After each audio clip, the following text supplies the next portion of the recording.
Hey guys, so today I'm going to show you how I do my everyday brow routine and exactly how I fake fuller brows even if you're not born with them. So to get started, I'm getting my spoolie and I'm just going to brush my brow hairs. Now, most people brush their hairs up, but I have a little secret that I like to do. I brush the brow hairs at the beginning of my brow up, but then I brush these ones down to fake a fuller brow. It doesn't look like much now, but you'll see exactly how this works later. Then I'm going to get my brow pencil and outline my shape.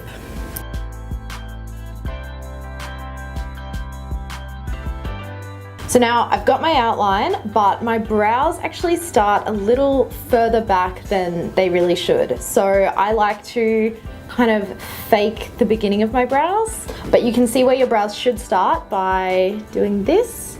So that is where the first hair should be. So I like to just do a light little line, kind of that looks hair-like. Okay. So this is the outline of my perfect brow. Now I'm going to fill it in. So next step, you're going to brush through your brows with your spoolie, just to brush the pencil through.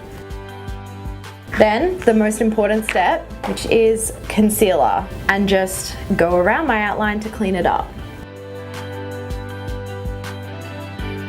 And the concealer is especially important for the front of your brow because you don't want like a crazy Instagram boxy brow going on. You want to make it look as natural as possible, even if it's not. So I like to just do a line up and then kind of sweep the brush over the front of the brow. And sometimes, especially if you put powder on, the concealer will kind of sit on top of your foundation. So if that happens in any areas, just press it down with your concealer brush or even your beauty blender.